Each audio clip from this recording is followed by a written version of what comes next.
ನಮಸ್ಕಾರ ಗೆಳೆಯರಿ, stock market Kannada ಚಾನಲ್ಗೆ ಸ್ವಾಗತ ಸುಸ್ವಾಗತ. ಗೆಳೆಯರಿ, ವಿಡಿಯೋದಲ್ಲಿ ನಮ್ಮ ಮಾರ್ಕೆಟ್ಗೆ ಸಂಬಂಧಪಟ್ಟಂತೆ ಗುಡ್ ನ್ಯೂಸ್ ಒಂದು ಬಂದಿದೆ. ಆ ನ್ಯೂಸ್ನ ಬಗ್ಗೆ ಒಂದಷ್ಟು ವಿಚಾರಗಳನ್ನ ತಿಳ್ಕೊಳ್ಳುವಂತ ಪ್ರಯತ್ನ ಮಾಡೋಣ. ಹಾಗೆ ಇನ್ನೂ ಒಂದು ನ್ಯೂಸ್ ಬರಬೇಕಾಗಿದೆ. ಒಂದು ನ್ಯೂಸ್ ಬಂದಿದೆ, ಇನ್ನೊಂದು ಇಂಪಾರ್ಟೆಂಟ್ ನ್ಯೂಸ್ ಬರಬೇಕಾಗಿದೆ. ಬಂದಿರುವಂತ ನ್ಯೂಸ್ ಅಂತೂ ಪಾಸಿಟಿವ್ ನ್ಯೂಸ್ ಇದೆ. ಬರಬೇಕಾಗಿರುವಂತ ನ್ಯೂಸ್ ಹೇಗಿರುತ್ತೆ ಗೊತ್ತಿಲ್ಲ. ಮೇ ಬಿ ಅದನ್ನ ನಾವು ಮಾರ್ನಿಂಗ್ ವಿಡಿಯೋದಲ್ಲೇ ತಿಳ್ಕೊಳ್ಳಿಕ್ಕೆ ಸಾಧ್ಯ ಆಗೋದು, ಯಾಕಂದ್ರೆ ಓವರ್ ನೈಟ್ ಬರುತ್ತೆ ಆ ನ್ಯೂಸ್. ನೋಡೋಣ ಈಗ ಬಂದಿರುವಂತ ಗುಡ್ ನ್ಯೂಸ್ ಏನು ಅನ್ನೋದನ್ನ ಈ ವಿಡಿಯೋದಲ್ಲಿ ತಿಳ್ಕೊಳ್ಳೋಣ. ಗೆಳೆಯರೆ, ಆ ನ್ಯೂಸ್ ಏನು ಅಂತಂದ್ರೆ ಇನ್ಫ್ಲೇಷನ್ ನ್ಯೂಸ್. ನಾನು ಭಾನುವಾರದ ವಿಡಿಯೋದಲ್ಲಿ ವಿಷಯನ ಕವರ್ ಮಾಡಿದ್ದೆ. 12ನೇ ತಾರೀಕು ಇನ್ಫ್ಲೇಷನ್ ಡೇಟಾ ರಿಲೀಸ್ ಆಗೋದಿದೆ, ಅದ್ರ ಮೇಲೆ ನಿಮ್ಮ ಗಮನ ಇರಲಿ ಅಂತ. ಫೈನಲಿ ಡೇಟಾ ರಿಲೀಸ್ ಆಗಿದೆ. ಡೇಟಾ ಹೇಗಿದೆ, ಪಾಸಿಟಿವ್ ಇದೆಯಾ ನೆಗೆಟಿವ್ ಇದೆಯಾ ಅಂತ ನೋಡೋದಾದ್ರೆ ಕ್ಲಿಯರ್ ನೋಡಬಹುದು. India's retail inflation eases to 12-month low of 4.75% in May. May ತಿಂಗಳಲ್ಲಿ 4.75% ಗೆ ಇಳಿದಿದೆ. ಜೊತೆಗೆ ಲಾಸ್ಟ್ 1 year ಕಂಪೇರ್ ಮಾಡಿದ್ರೆ ಇದೇ ಲೋಯೆಸ್ಟ್. 12-month ಲೋಗೆ ಇಳಿದಿದೆ ಇನ್ಫ್ಲೇಷನ್. ಇದು ಪಾಸಿಟಿವ್ ನೆಗೆಟಿವ್ ಅಂತ ತಿಳ್ಕೊಳ್ಬೇಕು ಅಂತಂದ್ರೆ ಎಸ್ಟಿಮೇಷನ್ ಎಷ್ಟಿತ್ತು ಅದನ್ನ ತಿಳ್ಕೊಂಡ್ರೆ ನಮ್ಗೆ ಇದ್ರ ಬಗ್ಗೆ ಒಂದು ಪಿಕ್ಚರ್ ಗೊತ್ತಾಗುತ್ತೆ, ಅಂದ್ರೆ ಪಾಸಿಟಿವ್ ಇದೆಯಾ ನೆಗೆಟಿವ್ ಇದೆಯಾ ಅಂತ. ನಾವು ಅದನ್ನ ನೋಡೋದಾದ್ರೆ ಕ್ಲಿಯರ್ ನೋಡಬಹುದು. ಫೋರ್ಕಾಸ್ಟ್ 4.9% ಇತ್ತು, ಬಂದಿರೋದು 4.75, ಅಂದ್ರೆ 0.15% ಕಡಿಮೆ ಬಂದಿದೆ ಎಕ್ಸ್ಪೆಕ್ಟೇಷನ್ ಗಿಂತ. ಖಂಡಿತ ಇದು ಬಿಗ್ ಪಾಸಿಟಿವ್ ಪಾಯಿಂಟ್ ಅಂತಾನೆ ಕನ್ಸಿಡರ್ ಮಾಡಬಹುದು. ಕಳೆದ ತಿಂಗಳಿಗೆ ಹೋಲಿಸಿದ್ರೆ ನೀವು ಇಲ್ಲಿ ನೋಡಬಹುದು 4.8 ಎಕ್ಸ್ಪೆಕ್ಟೇಷನ್ ಇತ್ತು, ಬಂದಿದ್ದು 4.83. ಆದ್ರೆ ಈಗ 4.9 ಎಸ್ಟಿಮೇಷನ್ಸ್ ಇತ್ತು, ಬಂದಿದ್ದು 4.75. ಅಂದ್ರೆ ಎಸ್ಟಿಮೇಷನ್ಸ್ ಗಿಂತ ಕಡಿಮೆನೆ ಬಂದಿದೆ. ಇದು ಖಂಡಿತ ಮಾರ್ಕೆಟ್ ಪಾಯಿಂಟ್ ಆಫ್ ವ್ಯೂ ನಲ್ಲಿ ಒಳ್ಳೆ ನ್ಯೂಸ್ ಅಂತಾನೆ ಹೇಳ್ಬೋದು. ನಂತರ ಇಲ್ಲಿ ತುಂಬಾನೇ ಸುದ್ದಿ ಮಾಡ್ತಾ ಇದ್ದಿದ್ದು ಅಂತಂದ್ರೆ ಫುಡ್ ಇನ್ಫ್ಲೇಷನ್.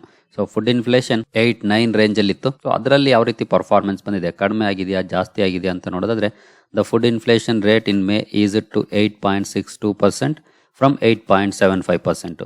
8.75 ಇದ್ದದ್ದು 8.62ಗೆ ಇಳಿದಿದೆ. ಸ್ವಲ್ಪ ಮಟ್ಟಿಗೆ ಕಡಿಮೆ ಆಗಿದೆ, ಅದೇ ಬಿಗ್ ಚೇಂಜಸ್ ಅಲ್ಲ, ಸ್ವಲ್ಪ ಮಟ್ಟಿಗೆ ಕಡಿಮೆ ಆಗಿದೆ. ಅದನ್ನ ನಾವಿಲ್ಲಿ ನೋಡಬಹುದು.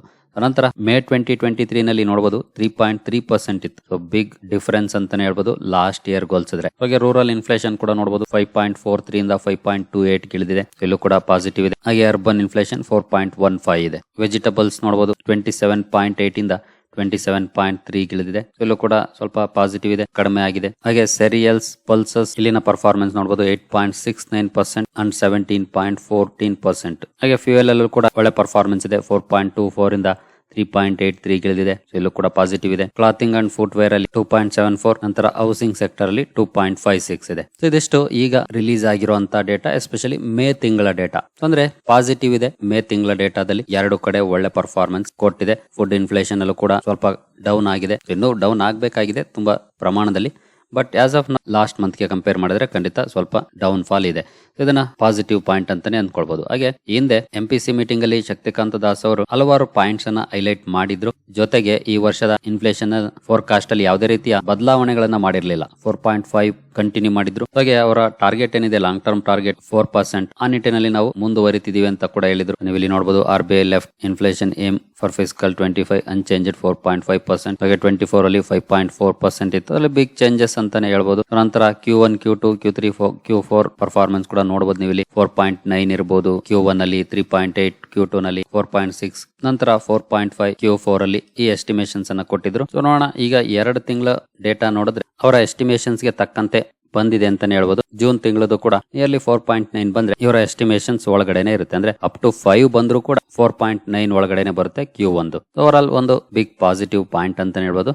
ಯಾಕಂದ್ರೆ ಲಾಸ್ಟ್ ಮಂತ್ ಸ್ವಲ್ಪ ಜಾಸ್ತಿ ಆಗಿತ್ತು, 4.8 ಇಂದ 4.83 ಹೋಗಿತ್ತು, ಎಸ್ಟಿಮೇಷನ್ಸ್ ಗಿಂತ ಜಾಸ್ತಿ ಬಂದಿತ್ತು. ಹಾಗಾಗಿ ಈ ಸಲ ಯಾವ ರೀತಿ ಬರುತ್ತೆ ಅನ್ನುವಂತ ಕುತೂಹಲ ಖಂಡಿತ ಎಲ್ರಿಗೂ ಇತ್ತು. ಬಟ್ ಸ್ಯಾಟಿಸ್ಫೈ ಮಾಡಿದೆ ಅಂತಾನೆ ಹೇಳ್ಬೋದು. ಇನ್ಫ್ಲೇಷನ್ ಡೇಟಾ ಎಕ್ಸ್ಪೆಕ್ಟೇಷನ್ ಗಿಂತ ಕಡಿಮೆ ಆಗಿ. ಹಾಗಾದ್ರೆ ನಾಳೆ ನಾವು ಪಾಸಿಟಿವ್ ಪರ್ಫಾರ್ಮೆನ್ಸ್ ಅನ್ನ ನಮ್ಮ ಮಾರ್ಕೆಟ್ ಅಲ್ಲಿ ಎಕ್ಸ್ಪೆಕ್ಟ್ ಮಾಡಬಹುದಾ? ನಾನು ಮೊನ್ನೆಯಿಂದ ಒಂದು ಪಾಯಿಂಟ್ ಅನ್ನ ರಿಪೀಟ್ ಮಾಡ್ತಾ ಇದ್ದೆ. ಮೇ ಬಿ ಮಾರ್ಕೆಟ್ ಸ್ವಲ್ಪ ಕಾಶಿಯಸ್ ಆಗಿ ಮೂವ್ ಆಗುತ್ತೆ ಅಪ್ ಟು 12th ವರೆಗೂ ಅಂತಾನ. ಅದರಲ್ಲಿ ಒಂದು ಇಂಪಾರ್ಟೆಂಟ್ ಪಾಯಿಂಟ್ ಅನ್ನ ಮೆನ್ಷನ್ ಮಾಡ್ತಿದ್ದೆ, FOMC ಬಗ್ಗೆ. ಖಂಡಿತ ಈಗ 2 ನ್ಯೂಸ್ಗಳು ಒಂದೇ ದಿನ ಬರೋದಿದೆ. ಹಾಗಾಗಿ 50% ನ್ಯೂಸ್ ಬಂದಿದೆ, 50% ಅಂತೂ ಪಾಸಿಟಿವ್ ಇದೆ ನಮ್ಮ ಮಾರ್ಕೆಟ್ಗೆ. ಇನ್ನು 50% ಅಮೆರಿಕದಿಂದ ಬರಬೇಕಾಗಿದೆ, ಅಂದ್ರೆ FOMC ಇಂದ. FOMC ಮೀಟಿಂಗ್ ಕೂಡ ನಿನ್ನೆ ಈಗಾಗಲೇ ಶುರುವಾಗಿದೆ. ಇವತ್ತು ಅದರ ಔಟ್ಕಮ್ ಬರುತ್ತೆ. ಮೇ ಬಿ ಅರೌಂಡ್ 8-8:30 ಸುಮಾರಿಗೆ ರೇಟ್ ಡಿಸಿಷನ್ ಅಂತೂ ಬರುತ್ತೆ. ಬಟ್ ಇಲ್ಲಿ ರೇಟ್ ಡಿಸಿಷನ್ ಅಷ್ಟೊಂದು ಇಂಪಾರ್ಟೆಂಟ್ ಆಗ್ತಿಲ್ಲ. ಯಾಕಂದ್ರೆ ನೋಡಬಹುದು ಎಲ್ಲರ expectation FOMC will keep the rates unchanged at A target range of 5.25 to 5.5. Rate hike ಅಂತೂ ಆಗುವಂತ ಚಾನ್ಸಸ್ ಅಥವಾ ಕಟ್ ಅಂತೂ ಆಗುವಂತ ಚಾನ್ಸಸ್ ಸದ್ಯದ ಮಟ್ಟಿಗೆ ಕಾಣ್ತಾ ಇಲ್ಲ. ಎಲ್ಲರ ಎಸ್ಟಿಮೇಷನ್ ಒಂದೇ, ರೇಟ್ಸ್ ಅನ್ಚೇಂಜಡ್ ಆಗಿರುತ್ತೆ ಅನ್ನೋದು. ಬಟ್ ಫೆಡರಲ್ ರಿಸರ್ವ್ನ ಚೀಫ್ ಜೆರೋಮ್ ಪೊವೆಲ್ ಅವರು ಯಾವ ಮಾತುಗಳನ್ನ ಹೇಳ್ತಾರೆ ಮಾರ್ಕೆಟ್ ಬಗ್ಗೆ, ಇನ್ಫ್ಲೇಷನ್ ಬಗ್ಗೆ, ನಂತರ GDP ಗ್ರೋತ್ ಬಗ್ಗೆ. ಸೊ ಈ ಮಾತುಗಳು ಮಾರ್ಕೆಟ್ ನ ಮೇಲೆ ಇಂಪ್ಯಾಕ್ಟ್ ಅನ್ನ ಮಾಡುತ್ತೆ. ಜೊತೆಗೆ ರೇಟ್ ಕಟ್ಸ್ ಬಗ್ಗೆ ಏನಾದ್ರೂ ಕ್ಲೂ ಕೊಡ್ತಾರ, ಇಲ್ಲಿದೆ ನೋಡಬಹುದು, markets awaited for any clues on rate easing this year. So ಇದ್ರ ಬಗ್ಗೆ ಕೂಡ ಕಾದು ಕುಳಿತಿದೆ ಮಾರ್ಕೆಟ್. ಹಾಗಾಗಿ ಇವರ ಬಾಯಿಂದ ಯಾವ ಮಾತುಗಳು ಬರುತ್ತೆ ಅದು ಮಾರ್ಕೆಟ್ ಮೂಮೆಂಟ್ ಅನ್ನ ಡಿಸೈಡ್ ಮಾಡುತ್ತೆ. ಹಾಗಾಗಿ ಖಂಡಿತ ಇಂಡಿಯಾದಿಂದ ಬರಬೇಕಾಗಿದ್ದಂತ ನ್ಯೂಸ್ ಅಂತೂ ಬಂದಿದೆ, ಪಾಸಿಟಿವ್ ಇದೆ ನ್ಯೂಸ್. ಬಟ್ ಅಮೆರಿಕದಿಂದ ಬರುವಂತ ನ್ಯೂಸ್ ಕೂಡ ಇದೇ ರೀತಿ ಪಾಸಿಟಿವ್ ಆಗಿರುತ್ತಾ, ಅದನ್ನ ನಾವು ನೋಡ್ಲಿಕ್ಕೆ ಓವರ್ ನೈಟ್ ಆಗುತ್ತೆ. ಸೊ ಮೇ ಬಿ 11-11:30 ಸುಮಾರಿಗೆ ಇವರ ಪ್ರೆಸ್ ಕಾನ್ಫರೆನ್ಸ್ ಇರುತ್ತೆ. ಹಾಗಾಗಿ ನಾವು ಮಾರ್ನಿಂಗ್ ವಿಡಿಯೋದಲ್ಲಿ ಆಸ್ ಯೂಶುವಲ್ ಕವರ್ ಮಾಡ್ತೀವಿ. ಆಗ ನಾನು ತಿಳಿಸ್ಕೊಡ್ತೀನಿ ಏನು ಹೇಳಿದ್ದಾರೆ ಅಂತ. ಹಾಗೆ ನೀವು ನಾನು ವಿಡಿಯೋ ಮಾಡೋವರೆಗೂ ಕಾಯುವಂತ ಅವಶ್ಯಕತೆ ಕೂಡ ಇಲ್ಲ. ಬೆಳಗ್ಗೆ ಎದ್ದ ತಕ್ಷಣ ಅಮೆರಿಕನ್ ಮಾರ್ಕೆಟ್ನ ಒಂದ್ಸಲ ಓಪನ್ ಮಾಡಿ ನೋಡಿದ್ರೆ ನಿಮಗೆ ಅಲ್ಲೇ ಕ್ಲಿಯರ್ ಪಿಕ್ಚರ್ ಗೊತ್ತಾಗ್ಬಿಡುತ್ತೆ. ಇನ್ ಕೇಸ್ ಅಮೆರಿಕನ್ ಮಾರ್ಕೆಟ್ ಅಲ್ಲಿ ಏನಾದ್ರೂ ಮಧ್ಯಾಹ್ನದ ನಂತರ ತುಂಬಾ ಒಳ್ಳೆ ಪರ್ಫಾರ್ಮೆನ್ಸ್ ಕಂಡು ಬಂದಿದ್ರೆ, ಗ್ರೀನ್ ಅಲ್ಲಿ ಕ್ಲೋಸಿಂಗ್ ಕೊಟ್ಟಿದ್ರೆ, ಖಂಡಿತ ಇವರ ಕಮೆಂಟ್ರಿ ಕೂಡ ಪಾಸಿಟಿವ್ ಇದೆ ಅಂತ ತಿಳ್ಕೊಳ್ಬಹುದು. ನಂತರ ನಾಸ್ಡಾಕ್ ಕೂಡ ಅಷ್ಟೇ ಇಂಪಾರ್ಟೆಂಟ್ ಆಗುತ್ತೆ. ಇಲ್ಲಿನ ಪರ್ಫಾರ್ಮೆನ್ಸ್ ಅನ್ನು ಕೂಡ ನೋಡಿ, Nasdaq and Dow Jones. So ಎರಡೂ ಕಡೆ ಒಳ್ಳೆ ಪರ್ಫಾರ್ಮೆನ್ಸ್ ಇತ್ತು ಅಂದ್ರೆ ಅವರ ಕಾಮೆಂಟ್ರಿ ಕೂಡ ಚೆನ್ನಾಗಿದೆ ಅಂತಾನೆ ಅರ್ಥ ಮಾಡ್ಕೊಳ್ಬಹುದು. ನಮ್ಮ ಮಾರ್ಕೆಟ್ ಮೇಲೂ ಕೂಡ ಅದು ಪಾಸಿಟಿವ್ ಇಂಪ್ಯಾಕ್ಟ್ ಅನ್ನ ಮಾಡುತ್ತೆ ಅಂತ ಕೂಡ ಅರ್ಥ ಮಾಡ್ಕೊಳ್ಬಹುದು. ನಮ್ಮ ಮಾರ್ಕೆಟ್ ಅಲ್ಲಂತೂ ಈಗಾಗಲೇ ಒಳ್ಳೆ ನ್ಯೂಸ್ ಬಂದಿದೆ. ಇನ್ ಕೇಸ್ ಅಲ್ಲೂ ಏನಾದ್ರೂ ಒಳ್ಳೆ ನ್ಯೂಸ್ ಬಂದು ಮಾರ್ಕೆಟ್ ಚೆನ್ನಾಗಿ ಕ್ಲೋಸಿಂಗ್ ಅನ್ನ ಕೊಟ್ಟಿದ್ರೆ ನಾಸ್ಡಾಕ್ ಅಂಡ್ ಡೌ ಜೋನ್ಸ್, ಅದರ ಕ್ಲಿಯರ್ ಇಂಪ್ಯಾಕ್ಟ್ ನಮ್ಮ ಮಾರ್ಕೆಟ್ ಮೇಲೂ ಕೂಡ ಆಗುತ್ತೆ. ಹಾಗಾಗಿ ನಮ್ಮ ಮಾರ್ಕೆಟ್ ಅಲ್ಲೂ ಕೂಡ ನಾವು ಪಾಸಿಟಿವ್ ಪರ್ಫಾರ್ಮೆನ್ಸ್ ಅನ್ನ ಎಕ್ಸ್ಪೆಕ್ಟ್ ಮಾಡಬಹುದು. ಆಸ್ ಯೂಶುವಲ್ ನಾನು ವಿಡಿಯೋ ಕವರ್ ಮಾಡ್ತೀನಿ. ನಂತರ ಬೇಕಾದ್ರೆ ವಿಡಿಯೋ ಕೂಡ ನೋಡಬಹುದು. ಅಥವಾ ಈಗ ಡೌ ಜೋನ್ಸ್ ನಾಸ್ಡಾಕ್ ಪರ್ಫಾರ್ಮೆನ್ಸ್ ನೋಡಕ್ಕಾಗ್ಲಿಲ್ವಾ, ವಿಡಿಯೋದಲ್ಲಿ ಆಸ್ ಯೂಶುವಲ್ ಕವರ್ ಮಾಡ್ತೀವಿ, ಆಗ ಕೂಡ ಗೊತ್ತಾಗುತ್ತೆ. ಸೊ ನೋಡೋಣ ಯಾವ ರೀತಿ ಡಿಸಿಷನ್ ಗಳು, commentary FOMC chairman Jerome Powell ಅವರಿಂದ ಬರುತ್ತೆ ಅಂತ. ಹಾಗೆ ನಾವು ಯಾವಾಗ್ಲೂ ಹೇಳಾಗೆ ನಮ್ಮ ವಿಷನ್ ಅಂತೂ ಲಾಂಗ್ ಟರ್ಮ್ ಆಗಿರುತ್ತೆ. ಶಾರ್ಟ್ ಟರ್ಮ್ ಅಲ್ಲಿ ನೆಗೆಟಿವ್ ಇಂಪ್ಯಾಕ್ಟ್ ಬೇಕಾದ್ರೂ ಆಗಬಹುದು. ನಾಳೆ ಏನಾದ್ರೂ ಅವರು ಅನ್ಸರ್ಟೈನ್ ಮಾತುಗಳನ್ನ ಅವರ ಸ್ಪೀಚ್ ಅಲ್ಲಿ ಕೊಟ್ರೆ ಮೇ ಬಿ ಮಾರ್ನಿಂಗ್ ನಾವು ನೆಗೆಟಿವ್ ಪರ್ಫಾರ್ಮೆನ್ಸ್ ಅನ್ನ ನೋಡ್ಲಿಕ್ಕೆ ಸಿಗಬಹುದು. ಹಾಗಂತ ನಾವಂತೂ ಎದ್ರಕೊಂಡು ಮಾರ್ಕೆಟ್ ಅನ್ನ ಬಿಟ್ಟು ಹೋಗೋದಿಲ್ಲ. ಯಾಕಂದ್ರೆ ಇವೆಲ್ಲಾನು ಕೂಡ ಶಾರ್ಟ್ ಟರ್ಮ್ ಇಂಪ್ಯಾಕ್ಟ್ ಗಳಾಗಿರುತ್ತೆ. ಲಾಂಗ್ ಟರ್ಮ್ ಅಲ್ಲಿ ಖಂಡಿತ ಮಾರ್ಕೆಟ್ ಒಳ್ಳೆ ಪರ್ಫಾರ್ಮೆನ್ಸ್ ಅನ್ನ ಕೊಡುತ್ತೆ. ಸೊ ನಮ್ಮ ಕೆಲಸ ಇಷ್ಟೇ, ಒಳ್ಳೆ ಸ್ಟಾಕ್ ಗಳನ್ನ ಆಯ್ಕೆ ಮಾಡಿ ಇನ್ವೆಸ್ಟ್ಮೆಂಟ್ ಅನ್ನ ಮಾಡೋದು, ಲಾಂಗ್ ಟರ್ಮ್ ಗೆ ಹೋಲ್ಡ್ ಮಾಡೋದು. ಸೊ ಇಷ್ಟರಿಂದಾನೇ ನಾವು ಖಂಡಿತ ಒಳ್ಳೆ ರಿಟರ್ನ್ಸ್ ಅನ್ನ ಗಳಿಸಬಹುದು. ಹಾಗಾಗಿ ಇನ್ ಕೇಸ್ ಅಮೆರಿಕದಿಂದ ಒಳ್ಳೆ ನ್ಯೂಸ್ ಬರದೆ ಬ್ಯಾಡ್ ನ್ಯೂಸ್ ಬಂದ್ರು, ಮಾರ್ಕೆಟ್ ಅಲ್ಲಿ ಕರೆಕ್ಷನ್ ಕಂಡು ಬಂದ್ರು, ನಾವೇನ್ ಅದಕ್ಕಾಗಿ ಎದುರ್ಕೊಳ್ಳುವಂತ ಅವಶ್ಯಕತೆ ಖಂಡಿತ ಇಲ್ಲ. As usual as A long term investor ಈ ರೀತಿಯ ಹಲವಾರು ಡೌನ್ ಫಾಲ್ ಗಳನ್ನ ನೋಡಿದ್ವಿ. ಲಾಸ್ಟ್ ವೀಕ್ ಕೂಡ ಮಾರ್ಕೆಟ್ ಅಲ್ಲಿ ರಿಸಲ್ಟ್ ದಿನ ಯಾವ ರೀತಿ ಪರ್ಫಾರ್ಮೆನ್ಸ್ ಬಂತು ಅಂತ ನೋಡಿದ್ವಿ.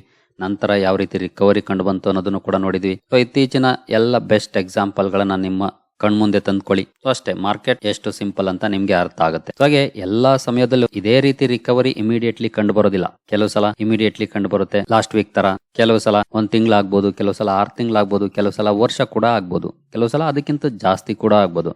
ಬಟ್ ಕಂಪನಿಗಳ ಬಿಸ್ನೆಸ್ ಚೆನ್ನಾಗಿ ನಡೀತಾ ಇದೆಯಾ, ಅಬ್ವಿಯಸ್ಲಿ ಕಮ್ ಬ್ಯಾಕ್ ಅನ್ನ ಮಾಡ್ತವೆ. ಅಲ್ಲಿವರೆಗೂ ಕಾಯುವಂತ ತಾಳ್ಮೆ ನಮ್ಮಲ್ಲಿ ಇರಬೇಕು ಅಷ್ಟೇ. ಸೊ ನೋಡೋಣ, 50-50 ಇವತ್ತು ನ್ಯೂಸ್. ಇಂಡಿಯಾದಿಂದ 50%, ಅಮೆರಿಕದಿಂದ 50%. ಸೊ ಇಂಡಿಯಾದಿಂದ ಬಂದಿರುವಂತ 50% ನ್ಯೂಸ್ ಅಂತೂ ತುಂಬಾ ಚೆನ್ನಾಗಿದೆ.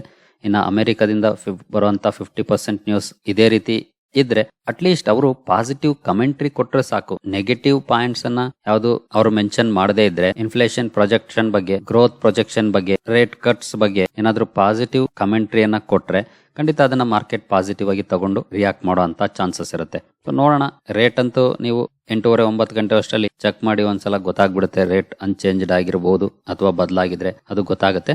ಬಟ್ ಅವರ ಕಮೆಂಟ್ರಿ ಅಂತೂ 11 ಗಂಟೆ ಮೇಲಿರುತ್ತೆ, ಕೆಲವು ಸಲ 12 ಗಂಟೆನೂ ಆಗುತ್ತೆ. ಹಾಗಾಗಿ ಅವರ ಕಮೆಂಟ್ರಿ ವರ್ಗು ಅಂತೂ ನಾವು ಕಾದು ಕೂರೋದಿಲ್ಲ. ಬೆಳಗ್ಗೆ ಎದ್ದು ನೋಡ್ಕೊಳ್ಳೋಣ ಏನ್ ಹೇಳ್ತಾರೆ ಅಂತ. ಒಟ್ನಲ್ಲಿ ಬೆಳಗ್ಗೆ ಎದ್ದು ಡೌ ಜೋನ್ಸ್ ಪರ್ಫಾರ್ಮೆನ್ಸ್ ಅನ್ನ ಒಂದ್ಸಲ ನೋಡಿ ಒಂದು ಐಡಿಯಾ ಬರುತ್ತೆ. ಸರಿ ಗೆಳೆಯರೆ, ಅಮೆರಿಕನ್ ಮಾರ್ಕೆಟ್ ಇಂದ ಕೂಡ ಪಾಸಿಟಿವ್ ನ್ಯೂಸ್ ಬರಲಿ ಅಂದ್ಕೊಳ್ಳೋಣ. ಈ ವಿಡಿಯೋ ನಿಮಗೆ ಇಷ್ಟ ಆಗಿದೆ ಅಂದ್ಕೊಳ್ತೀನಿ. ಮುಂದಿನ ವಿಡಿಯೋದಲ್ಲಿ ಸಿಗೋಣ. ಅಲ್ಲಿವರೆಗೂ ಜೈ ಹಿಂದ್, ಜೈ ಕರ್ನಾಟಕ.